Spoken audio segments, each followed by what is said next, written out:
The third Aliyah in Parshas Lecha introduces us to a person, unbelievable person, very confusing person. His name is Lot. Maybe you've heard about him. He seems to be someone who is an avid Talmid of Avraham Avinu. The Rabbi Yerucham in his Dat Chochmah Musar in a couple places speaks about his great dargas that he reached. Who could be better than a Talmid of Avraham Avinu?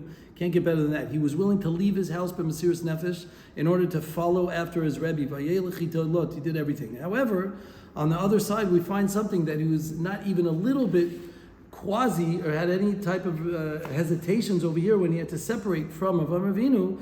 He seemed to have no hesitations over here in this aliyah to go, not even a little bit, to leave the tzaddik. You were able to be connected to Avraham Avinu. You imagine to be connected always with Rav Chaim Kanievsky, with Rav Avad Yosef, and you go ahead and you leave him. But not only that, Chazal say even sharper than that. They say he siatzmo mikadmon shalom. Ve'amar ef shi be'Avram v'lo be'elokav. I'm not interested in Avraham and not in Kodesh Baruch Hu. He left the whole entire gamut. And where did he go? Great, in Zdom. Fantastic. A guy leaves Eretz Yisrael and goes to Vegas. Well, what's his problem? At least go somewhere in the middle. He had to go all the way to the end to go to the bottom. V'yifradu Ishmael Lechiv. They darshan that there's obviously a very big dissidence between Lot and Avraham Avinu. So here we have Ramat being the biggest Talmid, and then he went to a place where there were Roim Begufam, Chotayim B'Mamoinim, the people who were the worst of the worst of Sodom. How could you have such a contrast? If you look into anytime I have over there a long piece about Lot and in detail his whole biography, and here's not the place, but I will mention one important point that is mentioned in the Maharal. The Maharal, based on the explanation of many Sfarim,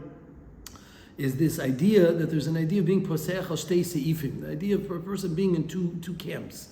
And when a person decides to do something, you have to do it because it's right, not because it works. You have to decide to do what's the appropriate thing to do and go with it. Even though sometimes you have to leave your comfort zone, it's not always as pretty as you want it to be, but sometimes that's what it has to be. Lot was just not that. Avraham Avinu was that. He decided to do what was the right thing to do, and he went with it. And he went with it ad sof, even though it meant a shtickle of Mesiras Nefesh, even though that's what it means. As opposed to Lot, he just did things that it works. He saw, this Avraham Avinu gets into his Kif Shanaesh, goes into a fire, comes out of it, not bad. Wow, this guy's loaded. He's making a lot of money. His chesed seems to pay off.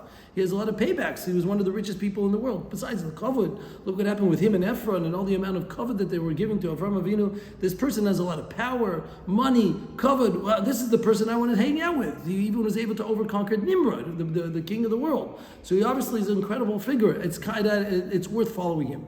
Till Lot realized that, Baruch Hashem, I'm independent. I have my own power and I have my own independence.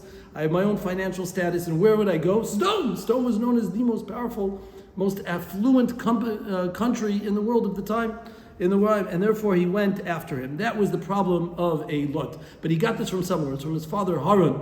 Haran also did the same thing. He made it. It was the brother of Avraham Avinu. He made a decision. If Avraham Avinu comes out of the ash, then I'm going to go with him. If not. And he did the same thing. When he went in there, so they had to scrape his ashes out of the fire, because he only did it for the wrong reasons, not like Avraham Avinu that did it for the right reasons.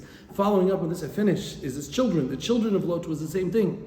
Because who are the children of Lot? Of course, we know Ruth and Naomi followed in that they were the two predators that came out. Ruth took the Avraham Avinu Mahalach. She went with Emet Lamito, and even though it was against all odds, she still went because it was the right thing to do. As opposed to Naomi, she was only doing it because that was working. These were rich people. These were impressive.